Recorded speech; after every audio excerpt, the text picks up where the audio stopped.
E aí, pessoal, como é que vai? Hã? Beleza. Sejam bem-vindos aqui no canal. Tô brincando.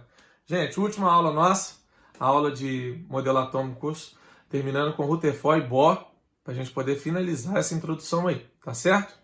Bom, galera, até então, tudo na natureza praticamente estava respondido. A gente conseguiu entender como é que as reações químicas aconteciam, depois a gente entendeu como é que os corpos se atraíam, a eletrização, por que o pedacinho de papel era atraído pela régua. Então, como diria Lord Kelvin, estava tudo resolvido. O homem já tinha encurtado as distâncias no planeta, visitado os polos e vencido todas as regiões geográficas, tudo estava resolvido. Aí vem um cara que nasceu lá na Nova Zelândia, chamado Ernest Rutherford. Ele foi e estudou na sua cidade lá, na Universidade de Wellington, se graduou em matemática e física, ganhou um concurso e uma bolsa de estudo para ir mudar lá para Cambridge, na Inglaterra. Quando ele chega lá em Cambridge, ele vai trabalhar com quem? Com o Thomson. Então ele é aluno do modelo atômico anterior. E ele vai para lá, pessoal, porque ele queria estudar os íons, que daqui a pouquinho vocês vão saber o que é íon.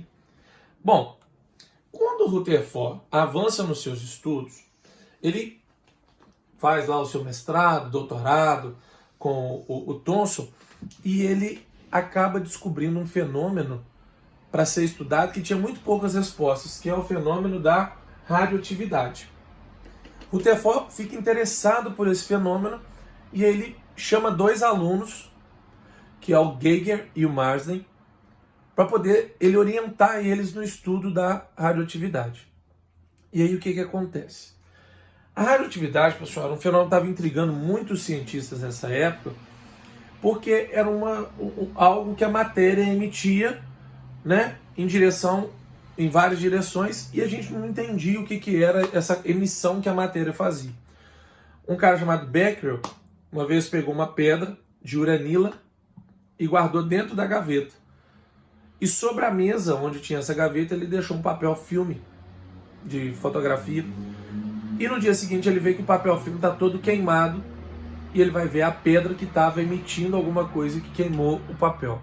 Essas emissões que a gente não sabia é o que a gente chama de radioatividade, radiação, tá? Bom, Rutherford, pessoal, monta um experimento para poder estudar a radiação. Ele coloca o material radioativo aqui, ó, dentro de uma caixa de chumbo. E aí já vamos explicar, o chumbo ele tem um poder de conter a radiação. Se eu jogar a radiação através do chumbo, ela não atravessa, o chumbo consegue reter ela. Então eu coloco a pedrinha de material radioativo lá dentro da caixinha de chumbo, que é para não voar a radiação para todos os lados, mas eu faço um furinho, permitindo que a radiação vá na direção que eu quero. No meio do caminho eu coloco uma placa positiva, uma placa negativa, e aí eu vejo o feixe de radiação passar. Quando a radiação passa, ela se separa em três feixes. Uma atraída pela placa negativa, ou seja, ela é positiva. Uma atraída pela placa positiva, a beta, ou seja, ela é negativa. E a gama, pessoal, ela passa reto. E a gente não pode afirmar nada sobre ela, só que ela não é nem positiva nem negativa. Então a gente vê, ó, a radiação alfa, que foi atraída pela placa negativa, ela tem carga positiva. E a radiação beta, que foi atraída pela placa positiva, ela tem carga negativa. Uma coincidência que deu para ver nesse experimento também, pessoal, é pelo desvio da radiação alfa ser menor, a gente sabe que ela é mais pesada. Então é mais difícil de tirá-la da trajetória. Enquanto que a radiação beta tem um desvio grande, ou seja, ela é leve, eu consigo tirá-la muito fácil da trajetória. E aí, pessoal, então Rutherford determina as partículas alfa e beta nesse experimento e a radiação gama. E aí ele vai para o famoso experimento, que é o bombardeamento da folha de ouro. O experimento dele consiste no seguinte: coloca o material radioativo aqui dentro, que no caso ele usou o elemento radioativo polônio, dentro de uma caixinha de chumbo, e ele faz um furinho para permitir que a radiação venha em direção a uma folha de ouro. Finíssima, gente, 80 vezes mais fino que um fio de cabelo. E em volta da folha de ouro, ele coloca um anteparo, que é uma placa circular coberta com material fluorescente. Para quê? Toda vez que a radiação bate nessa placa, ela emite luz. Então eu vejo onde a radiação está batendo. Lembre-se de uma coisa. Quem está como modelo atômico vigente é Thomson. E Rutherford não está estudando modelo atômico, ele está estudando radiação. Quando o Rutherford abrir o buraquinho e deixar a radiação passar até a folha de ouro, o que ele espera? Bom, vamos lembrar. O modelo atômico de Thomson falava que o átomo era uma esfera pastosa de carga positiva com os elétrons agarrados. Imagina que eu tenho uma parede de pudim e eu começo a dar tiro nessa parede com um fuzil.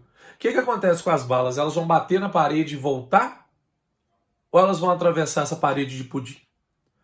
Elas vão atravessar a parede de pudim. O pudim é mole, é fluido, ele não apresenta resistência. Assim era o átomo de acordo com Thomson. Então, se eu desse um tiro numa parede de pudim, ele iria atravessar em linha reta. A mesma coisa eu esperava que a radiação fizesse ao passar pela folha de ouro. Uma coisa, pessoal, o polônio emite radiação alfa, que a gente já sabe que tem carga positiva por causa do experimento anterior. Então, o Rutherford esperava que todas as partículas alfa atravessassem a folha de ouro.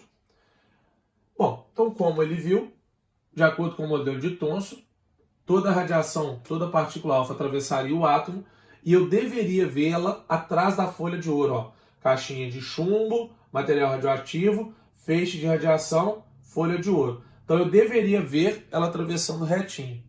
Quando o Rutherford faz o experimento com o Geiger e com o Marsden, o que ele viu? Ele viu, pessoal, que ao bater na folha de ouro, a radiação passava reto? Sim, 80% dela passava reto. Mais 20% sofria desvio para um lado e para o outro e ainda era ricocheteado para trás. O que o Rutherford pensou? Poxa, se o átomo for igualzinho Thomson propôs, eu não consigo explicar a radiação vir bater num negócio igual a um pudim e voltar. Eu não consigo explicar por que 80% da radiação passa reto. Tem uma coisa errada com o modelo de Thomson. E aí Rutherford, ao analisar, ele propõe essa ideia de que o átomo, na verdade, ele não seja uma pasta positiva com alguns elétronzinhos agarrados. Ele propõe que o átomo é dividido em duas regiões. A central, que é o núcleo, e essa região em volta do núcleo, que ele vai dar o nome de eletrosfera, e que, na verdade, é muito composta por espaço vazio. A eletrosfera, mais de 99% dela é espaço vazio. O núcleo é um pequeno grãozinho lá no centro do átomo.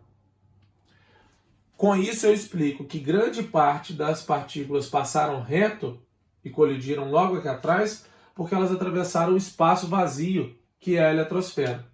Aquelas que sofreram desvio para cá ou para cá, é porque chegaram próximo do núcleo e foram desviadas da sua trajetória inicial. Então, ó, a radiação alfa veio e bateu de ladinho, ela sobe e vai parar lá em cima. A radiação alfa sobe e vai parar lá em cima.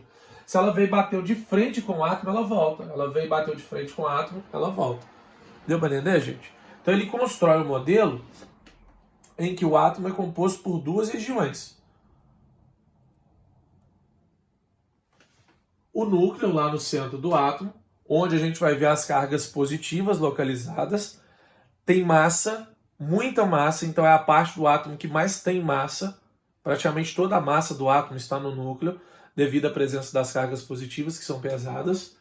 E uma região em volta do núcleo, que é 99% espaço vazio, mas tem os elétrons que ficam girando em torno do núcleo, como se fossem os planetas girando em torno do Sol. Por isso que o modelo atômico de Rutherford fica conhecido como modelo do planetário. Beleza? E aí, pessoal, surge esse modelo de átomo que a gente conhece, então toda vez que você vê ele, você já sabe, esse é o modelo de Rutherford. Eu sei que o nome desse negocinho aqui no meio é núcleo, onde tem as cargas positivas, praticamente toda a massa do átomo está localizada lá, o núcleo é denso, pesado. A eletrosfera é praticamente espaço vazio e nela tem alguns elétrons que ficam girando em torno do núcleo. Show de bola? Bom, pessoal, A gente vai para o próximo modelo na próxima aula, que é o modelo de Bohr. Aguardo vocês, coloquem o estudo em dia. Um grande abraço, valeu!